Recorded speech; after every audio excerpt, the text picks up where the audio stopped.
Nishua de Boudouet. The Mandarin correction sliced through the marble lobby. Executives froze mid-stride. A phone call stuttered into silence. Garrett Latham's polished Oxford stopped inches from the floor, his entire body locking at the sound. He turned, slow and deliberate, scanning for the source. His assistant, Marcus Chun, stood by the reception desk, phone pressed to his ear, face drained of color. But the voice hadn't come from him. It came from the man kneeling beside the potted palm. Blue uniform, mop bucket, completely unremarkable until 30 seconds ago. Elijah Monroe didn't look up. He wrung the mop with steady hands, water dripping in soft rhythm against the marble. His lips moved again, this time louder, each syllable precise and effortless. Niing gai shua women shi dai hazwa. Not women shuyao. You're demanding, not inviting. They'll hang up. Marcus's mouth opened. Nothing came out. The phone nearly slipped from his grip. Garrett's jaw tightened. In 15 years running Vanguard Tower, he'd never heard a janitor speak. Period. Let alone correct his head of international acquisitions in flawless Mandarin. He stepped closer, the click of his shoes sharp against the silence. Excuse me. Elijah finally glanced up. Dark eyes, calm as still water. No fear. No apology. Just the faintest acknowledgement that he'd been spoken to. You need the Shanghai deal. He knows it. Desperation makes you weak. The lobby felt smaller suddenly. Tighter. Every executive within earshot had stopped pretending not to listen. Elena Voss, VP of Operations, stood near the elevators, her designer heels rooted to the floor, expression caught between shock and offense. Marcus stammered into the phone in broken Mandarin, trying to salvage the call, but the damage was done. Garrett heard the dial tone from 6 feet away. Who are you? Garrett's voice dropped, quieter now, but edged with something unfamiliar. Curiosity. Maybe irritation. Maybe both. Elijah Monroe, sir. Simple. No flourish. He returned to the mop. Garrett didn't move. His mind raced through files, employee rosters, background checks. Monroe. Janitorial staff. Hired 8 months ago. Nothing remarkable. Nothing that explained this. Where did you learn Mandarin? Books. Tutors. Chinatown. Elijah's tone didn't shift. Respectful, but not submissive. Like he was discussing the weather. And you just, what? Eavesdrop on business calls. I clean floors, Mr. Latham. Can't help what I hear. The answer landed like a slap. Elena stepped forward, heels clicking with purpose. This is completely inappropriate. He has no authority to. Parlez-vous français? Elijah interrupted, eyes still on the mop.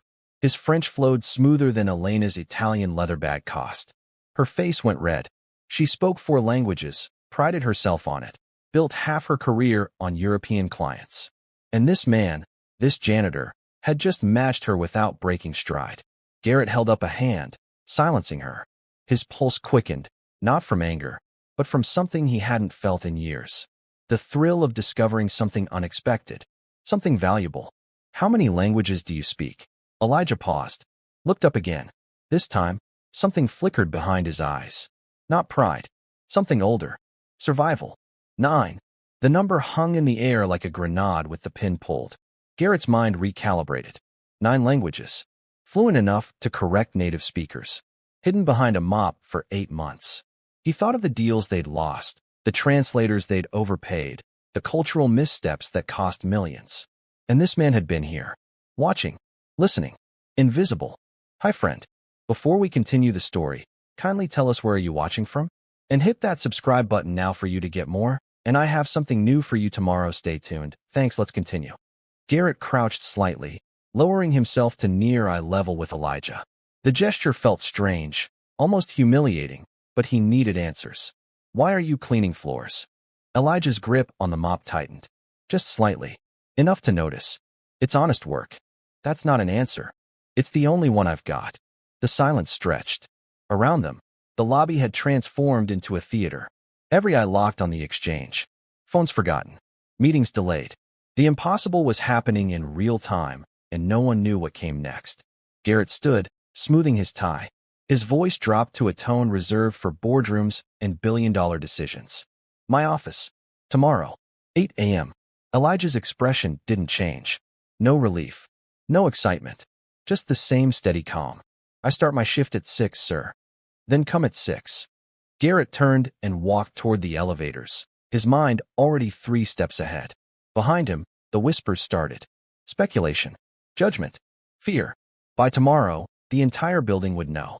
And by next week, everything could change. Elijah returned to mopping. The water swirled in the bucket, murky and gray, reflecting nothing. Just like him. For now. But Garrett Latham didn't make careless moves. And whatever happened next, one thing was certain. Invisibility had an expiration date. 6 a.m. came cold and unforgiving. The lobby lights buzzed to life in sections, fluorescent white cutting through the pre-dawn darkness. Elijah arrived early, as always. His uniform still smelled faintly of bleach from yesterday's spill in the third-floor restroom. He set his cleaning cart beside the service elevator and waited. Garrett's office sat on the 42nd floor. Floor-to-ceiling windows overlooking Manhattan, furniture that cost more than most people's cars, and a desk made from reclaimed wood older than the building itself. Elijah had cleaned it twice a week for 8 months. He knew every corner, every scratch, every coffee stain. Garrett thought no one noticed. The elevator doors opened. Garrett stepped out, suit perfectly pressed, tie knotted with precision. He carried 2 coffees. Steam curled from the lids. He handed one to Elijah without a word. Elijah stared at it. No one had ever handed him coffee before. Not here. Not anywhere in this building. He took it slowly, careful not to let their fingers touch. Thank you. Garrett gestured toward his office. Walk with me. They moved through the empty halls, their footsteps echoing in the silence. Garrett didn't speak until they reached his door. He unlocked it, pushed it open, and stepped inside. Elijah hesitated at the threshold. You coming or not? Garrett's tone wasn't harsh, just direct. Elijah entered. The office felt different from this side of the mop bucket. Larger, more suffocating. He stood near the door, hands wrapped around the coffee cup, waiting. Garrett sat on the edge of his desk, arms crossed. I did some research last night. Couldn't find much on you. No college degree. No corporate experience. Nothing that explains 9 languages. Never needed a degree to learn. Most people do. Most people have money. The response landed clean. No bitterness. Just fact. Garrett's expression tightened, but he didn't argue. Where'd you grow up? Bronx. Morrisania. Garrett knew the area. Rough. The kind of neighborhood people escaped from if they got lucky. And you learned 9 languages there? Started with Spanish. Everyone spoke it. Then I found a library card. Elijah's voice stayed level, like he was reciting directions, not a life story. Borrowed books. Found free tutors at community centers. Watched foreign films with subtitles until I didn't need them anymore. That's not normal. Neither is being invisible. Garrett paused. The words hit differently than expected. Not an accusation, just an observation. He sipped his coffee, buying time to think. You corrected Marcus yesterday, in front of everyone. You know what that did? Made him look weak. Made me look blind. Elijah said nothing. He didn't need to. The truth sat heavy between them. Garrett stood, pacing now, hands behind his back. I've built this company on efficiency, on hiring the best, on knowing who's capable and who's not. And you're telling me I've had a polyglot genius mopping my floors for 8 months and didn't notice? You saw what you expected to see. The answer stopped Garrett mid-step. He turned, eyes narrowing. You think you're smarter than me? I think you're used to being the smartest person in the room. Elijah's tone didn't shift. Still calm, still respectful, but unmistakably clear. I'm used to being the one no one notices. Garrett's jaw clenched. He wanted to be angry, wanted to put this man in his place. But the problem was simple. Elijah was right. The silence stretched. Outside, the city woke up. Car horns. Distant sirens. The hum of a world too busy to care about moments like this. Garrett sat back down. I'm going to test you. I know. If you fail, you go back to cleaning floors. And if I don't, Garrett leaned forward, elbows on his knees. Then we figure out what the hell to do with you. Elijah finally took a sip of the coffee. It was good. Better than anything he'd tasted in months. He set the cup down on the desk, the sound soft but deliberate. What's the test? Garrett pulled out his phone, scrolled, then turned the screen toward Elijah. A conference call, scheduled for tomorrow.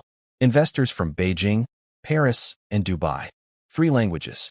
High stakes. Millions on the line. You're going to sit in. Listen. And if I need you, you'll step in. Elijah studied the screen. Names. Time zones. Agendas. He memorized it all in seconds. And if they ask who I am? Garrett's smile was thin. Dangerous. Then I'll tell them the truth. You're the man I should have noticed 8 months ago. The weight of it settled. This wasn't a promotion. This wasn't charity. This was a test designed to expose him, to prove whether he belonged or whether he was just lucky yesterday. Elijah stood, straightening his uniform. I'll be ready. Garrett watched him head toward the door. Elijah. He stopped. Didn't turn around. Don't make me regret this. Elijah glanced back, just once. His expression unreadable. You already do, Mr. Latham. You just don't know why yet. The door closed behind him. Garrett sat alone, coffee growing cold in his hand, and for the first time in 15 years, he wondered if he'd just made the biggest mistake of his career, or the smartest move he'd ever make. The conference room smelled like expensive leather and desperation. Garrett sat at the head of the table, surrounded by 6 executives, all of them pretending not to stare at the man standing near the back wall. Elijah wore the same blue uniform, same worn edges, same invisibility. Except now, everyone saw him. Elena Voss sat to Garrett's right, fingers drumming against her leather portfolio. She hadn't said a word since entering, but her eyes tracked Elijah like a predator watching prey. Across from her, Marcus Chin fidgeted with his pen, still bruised from yesterday's public correction. The video screen blinked to life. 3 faces appeared. Zhang Wei from Beijing, sharp-eyed and unsmiling. Amélie Rousseau from Paris, elegant and skeptical. Tariq Al-Mansouri from Dubai, calm but calculating. Between them, they controlled $800 million in potential investment. Lose them, and Vanguard's expansion died. Garrett leaned forward, his voice smooth and controlled. Gentlemen, Ms. Rousseau, thank you for joining us. Zhang Wei spoke first, Mandarin crisp and direct. We've reviewed your proposal. Frankly, Mr. Latham, we're not convinced. Marcus started translating, but Garrett raised a hand. Hold on. He glanced at Elijah. A silent test. A dare. Elijah stepped forward, just enough to be visible on camera. His voice came out steady, no hesitation. Women Lijian Iduyalu. Don women de Jihua Bujin Joshur Quozen. Joshur Huli Hazwa. Zhang Wei's eyebrows lifted. Amélie leaned closer to her screen. Tariq's expression didn't change, but his posture shifted. Elena's pen stopped mid-tap. Zhang Wei replied, faster now, testing. Elijah responded without missing a beat, his Mandarin flowing like he'd grown up in Shanghai.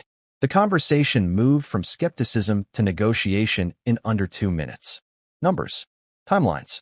Structural concerns. Elijah navigated every objection, not with aggression, but with precision. Then Amélie jumped in. French, clipped and formal. Et qu'êtes-vous exactement?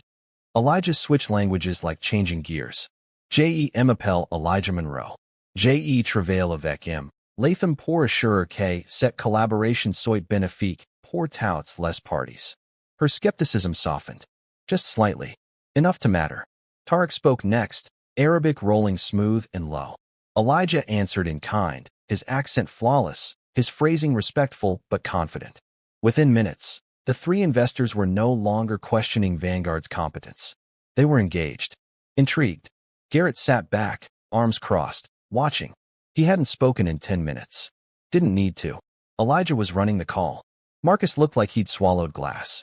Elena's face had gone carefully blank, the kind of expression people wore when their world quietly collapsed. The call ended with tentative agreements. Follow-up scheduled. Doors that had been closing now cracked open again. Zhang Wei even smiled. Once. Briefly. The screen went dark. Silence filled the room. No one moved. No one spoke. The weight of what just happened pressed down like a physical thing. Garrett stood, buttoning his jacket. That's all. We'll reconvene tomorrow. The executives filed out, each one avoiding Elijah's eyes. All except Elena. She stopped in the doorway, turned, and looked at him. Really looked. Not with curiosity. With something colder. Calculation. Then she left. Garrett waited until the door clicked shut. He walked to the window, hands in his pockets, staring out at the city. You saved that deal. Elijah said nothing. You know what that means. Means you won't fire me today. Garrett almost laughed. Almost. It means you just became the most dangerous person in this building. Elijah frowned. Dangerous. Garrett turned. You made 6 executives look incompetent in under 30 minutes. Marcus built his career on international relations. Elena's entire value is her language skills. You just proved they're replaceable. I'm not trying to replace anyone. Doesn't matter. They'll think you are. Garrett's voice dropped. And they'll come for you. Elijah's jaw tightened. He'd expected resistance.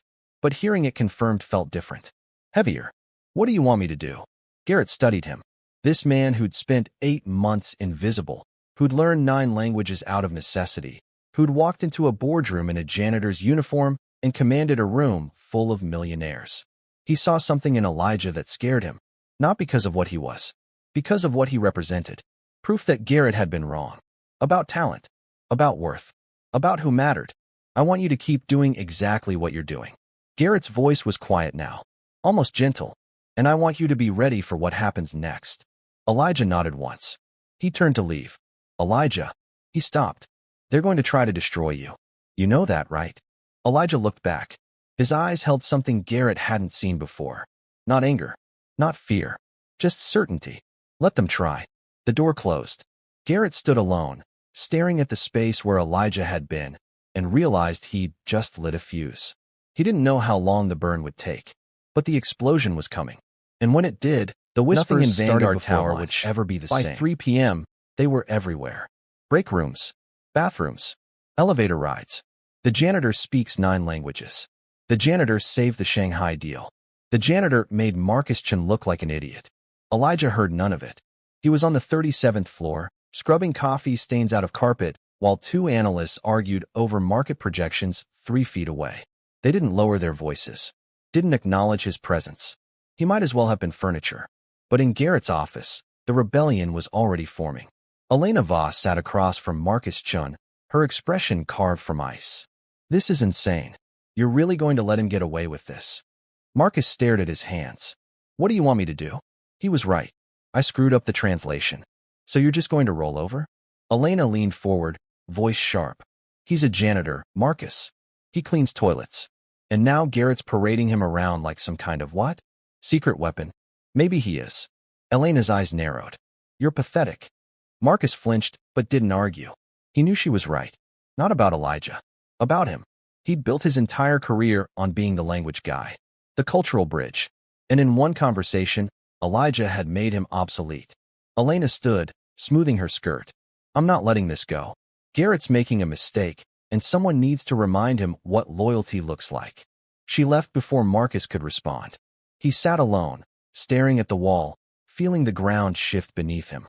Everything he'd worked for, every promotion, every handshake, every deal closed, suddenly felt fragile, breakable, because a man in a blue uniform had proven that talent didn't need a degree, or a title, or permission. Downstairs, Elijah finished the carpet and moved to the next floor. 38. Executive Suites. He pushed his cart past offices with nameplates that cost more than his monthly rent. Inside one, he saw Elena on the phone, pacing, gesturing sharply. Her voice carried through the glass. I don't care what Garrett says. This sets a dangerous precedent. We have standards for a reason. Elijah kept walking. He'd heard it all before. Different words. Same message. People like him didn't belong in rooms like theirs. He reached the service elevator and pressed the button. The doors opened. Inside stood Garrett. They stared at each other. Neither spoke. Garrett stepped out. Elijah stepped in. The doors started to close. Elijah. He stopped them with his hand. Waited. Garrett's voice was quieter than usual. Almost uncertain. Are you ready for tomorrow? Tomorrow. Board meeting. 9 a.m. I want you there. Elijah's stomach dropped. Why? Because I'm going to tell them what happened. And I need you to prove it wasn't a fluke. The words hung between them. Not a request. A command. But also something else. A gamble. Garrett was betting his reputation on a man he'd known for 2 days. Elijah's hand slipped from the door. They'll eat me alive. Probably. Garrett's smile was thin, grim. But you'll survive. You always do. The doors closed. Elijah rode down in silence, the fluorescent lights flickering overhead. His reflection stared back from the metal walls. Blue uniform, tired eyes, hands that had scrubbed 1,000 floors. And tomorrow, those same hands would sit at a boardroom table surrounded by people who wanted him gone. He thought about walking away, quitting, disappearing back into the invisible world where no one expected anything, where failure didn't matter because success was never an option. But something stopped him. Not ambition, not pride, something simpler, older. The need to prove that invisibility was a choice, not a sentence. The elevator reached the basement. The doors opened. Elijah stepped out into the dim, concrete hallway where the cleaning supplies lived. His cart waited, exactly where he'd left it. Mop, bucket, bleach. He stood there for a long time, staring at it. Then he pulled out his phone, opened a message thread. His younger brother, Antoine, still in the Bronx, still trying to find his way. He typed, "Might lose my job tomorrow. Or change my life. Not sure which." Antoine's response came fast. "What's the difference?" Elijah stared at the words. Then he smiled. Just a little. Just enough. He pocketed the phone, grabbed the mop, and got back to work. Because whatever happened tomorrow, tonight he still had floors to clean. And if they wanted to destroy him, they'd have to do it while he was standing, not kneeling. 9 a.m. arrived like a storm. The boardroom filled with 12 of the most powerful people in Vanguard's hierarchy. Old money, Ivy League degrees, faces that had never known uncertainty. They sat in leather chairs around a table long enough to land a plane on, each one waiting for Garrett to explain why a janitor was sitting at the far end. Elijah wore a borrowed suit. It didn't fit right. The sleeves were too long, the shoulders too tight. He felt like a child playing dress-up. But he kept his back straight, hands folded on the table, eyes forward. Elena sat 3 seats down, her gaze locked on him like a sniper's scope. Marcus was absent, conveniently scheduled for a client meeting in Boston. Garrett stood at the head of the table, hands resting on the back of his chair. "Thank you all for coming. I know this is unusual, but I need you to hear something. Yesterday, we nearly lost the Shanghai deal. $800 million in investment. Gone. Because our head of international acquisitions couldn't communicate effectively." A murmur rippled through the room. Elena's jaw tightened. Garrett continued. "And then this man," he gestured to Elijah, stepped in, spoke fluent Mandarin, French, and Arabic. Negotiated terms. Closed gaps. Saved the deal. Silence. Then someone laughed. A board member named Harrison Crane, 63, gray hair, legacy fortune. "You're joking." "I'm not. He's a janitor." Harrison's voice dripped condescension. "You expect us to believe. Nishan Yaozhengming Ma?" Elijah's Mandarin cut through the room like a blade. Harrison's mouth snapped shut. Around the table, eyes widened. Not in admiration. In shock. In offense. Garrett's expression remained neutral. He just asked if you want proof. And before you answer, know that he speaks 8 other languages just as well. Another board member, Diane Shun, leaned forward. "This is absurd. We have protocols. Standards. You can't just." Elijah switched to French. Flawless. Elegant. Then Russian. Then Italian. Each one flowing smoother than the last. He wasn't showing off. He was answering the question they refused to ask out loud. "Is this real?" Diane sat back, speechless. Elena finally spoke, her voice controlled but venomous. "This is a circus, Garrett. You're undermining everything we've built. Credentials matter. Experience matters. You're telling me we should throw all that away because he memorized some phrases? They're not phrases." Elijah's voice was quiet, but it carried. "I didn't memorize them. I learned them. There's a difference." Elena's eyes flashed. "And where exactly did you learn? Harvard? Yale? Or some library card fantasy you're peddling?" The room went still. The insult hung in the air, ugly and deliberate. Elijah didn't flinch. "Morrisania Public Library. Bronx. Got my card when I was 9. Kept it until I was 26. Wore it out. Had to get 3 replacements." He paused. "You want to compare educations, Ms. Voss? We can. But I promise you won't like how it ends." Harrison slammed his hand on the table. "This is outrageous. Garrett, you're making a mockery of this company." Garrett's voice cut through the noise. "No. I'm fixing a mistake I made 8 months ago.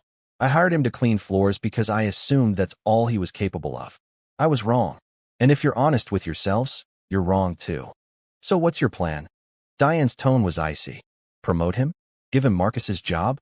Let him sit in on every deal we close?" "I haven't decided yet." Garrett's gaze swept the room. "But I know this. Yesterday, he did what none of you could. And if we're going to compete globally, we need people who can do that, regardless of where they come from." Elena stood.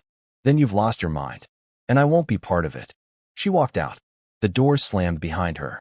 2 other board members exchanged glances, then stood and followed. Garrett didn't stop them.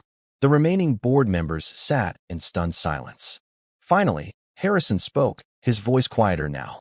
Dangerous. You're betting the company on him. I'm betting the company on talent. Wherever I find it. Harrison looked at Elijah. Really looked. Not with curiosity. With something darker. Calculation. If he fails, you're done. You know that, right? I know. Harrison stood, buttoning his jacket. Then good luck, Garrett. You're going to need it. He left. The others followed, one by one, until only Garrett and Elijah remained. The silence was deafening. Garrett sat down heavily, exhaling like he'd been holding his breath for hours. Well, that went better than expected. Elijah stared at him. Half of them walked out. Could have been all of them. Garrett's smile was grim. Congratulations. You just became the most hated man in Vanguard Tower. Elijah said nothing. He felt the weight of what just happened settling over him like wet concrete. He'd wanted recognition, respect, a chance to prove he was more than invisible. Now he had it, and it felt like drowning. Garrett leaned forward. Question is, what are you going to do about it? Elijah looked at him, then at the empty chairs, then at the door where Elena had vanished. And he realized something fundamental had shifted. This wasn't about language anymore. This wasn't about skill. This was about power. And whether he had the strength to hold it when everyone wanted to rip it from his hands. He stood, the borrowed suit hanging awkwardly on his frame. I'm going back to work. Garrett frowned. Work? 39th floor needs cleaning. Coffee spill from this morning. Garrett watched him head for the door, confused. Elijah, you don't have to. Yes, I do. Elijah paused at the threshold, looking back. Because the moment I stop, they win. And I didn't survive the Bronx to lose to people who've never had to fight for anything. The door closed. Garrett sat alone in the empty boardroom, staring at the chaos he'd just unleashed, and wondered if he'd just saved his company or destroyed it. Outside, Elijah took the elevator down, grabbed his cart, and got back to work. Because tomorrow, the real war would begin, and he'd be damned if he faced it unarmed. The email hit Garrett's inbox at 7 a.m. subject line. Formal complaint regarding recent personnel decisions. He didn't need to open it to know who sent it. Elena's digital signature sat at the bottom, co-signed by 4 other executives. The message was clear, professional, lethal. Garrett read it twice. Words like unqualified, security risk, and breach of protocol jumped off the screen. They wanted Elijah gone. Not demoted. Gone. And they wanted Garrett to make it happen by end of business today. He closed the laptop. Looked out at Manhattan waking up below. Somewhere in this building, Elijah was already working. Mopping floors. Emptying trash. Doing the job no one else wanted while half the executive team plotted his removal. Garrett's phone buzzed. A text from his assistant. HR wants to meet. Urgent. He knew what that meant. Elena had escalated. She wasn't just complaining. She was building a case. Downstairs, Elijah pushed his cart through the lobby. The usual morning crowd flowed past him. Suits. Briefcases. Coffee cups. No one looked at him, but he felt their awareness. The shift. Yesterday, he was invisible. Today, he was a problem. A woman in a charcoal suit stepped into his path. Mid-40s. Sharp eyes. HR badge clipped to her lapel. Mr. Monroe? Elijah stopped. Yes, ma'am. I'm Veronica Sellers. Human Resources. I need you to come with me. His stomach tightened. Did I do something wrong? Just a routine conversation. Her smile didn't reach her eyes. Won't take long. She led him to a small conference room on the 2nd floor. White walls. Glass table. 2 chairs. The kind of room where careers ended quietly. Veronica sat. Opened a folder. There's been some concern about your recent activities. Elijah remained standing. Activities.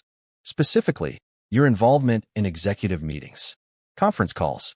Matters outside your job description. Mr. Latham asked me to help. I understand that. She tapped the folder. But we have protocols. Background checks. Clearance levels. You participated in discussions involving sensitive financial information without proper authorization. Elijah's jaw tightened. I didn't ask to be in those meetings. But you were. And now we have a situation. She pulled out a document. I'm going to need you to sign this. He looked at the paper. Non-disclosure agreement. Acknowledgement of company policy. And at the bottom, a clause that basically said he'd never speak to clients or participate in business discussions again. And if I don't sign?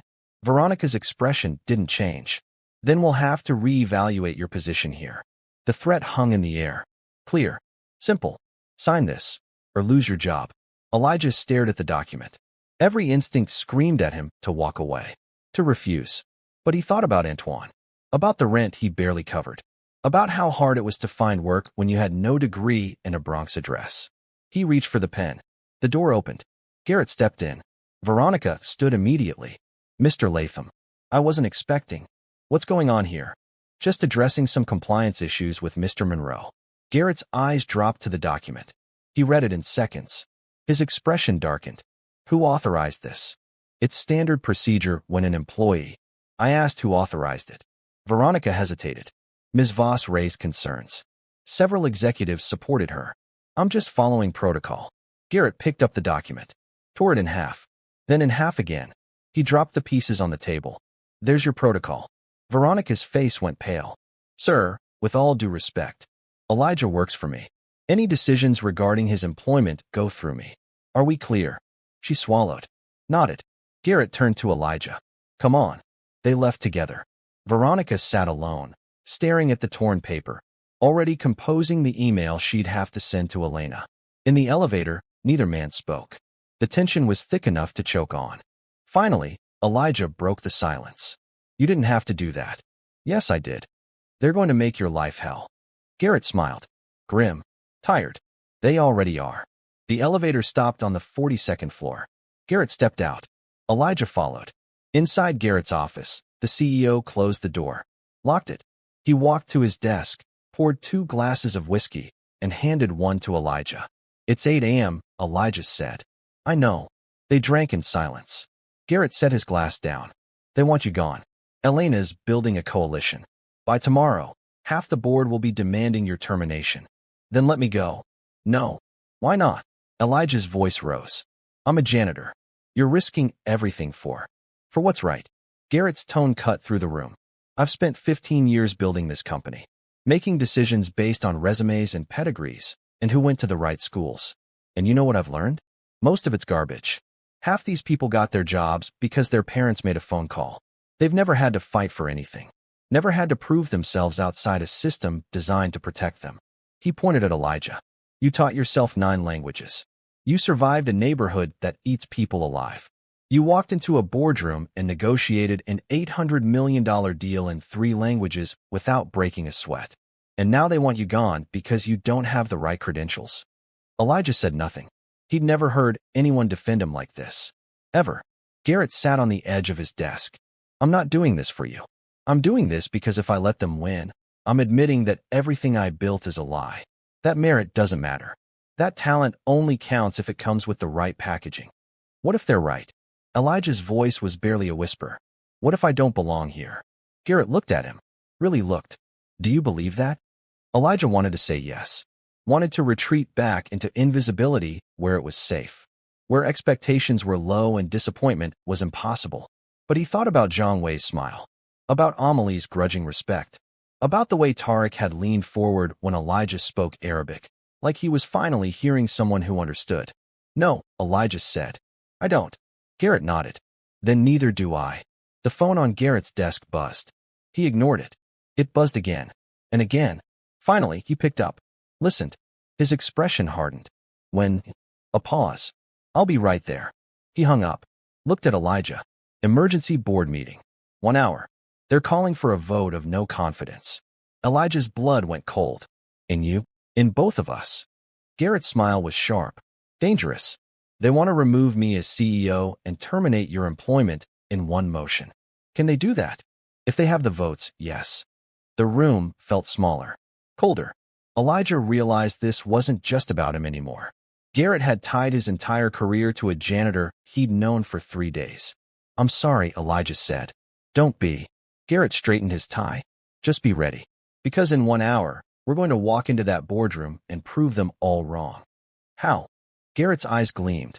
By doing exactly what you do best. Speaking truth in a language they can't ignore.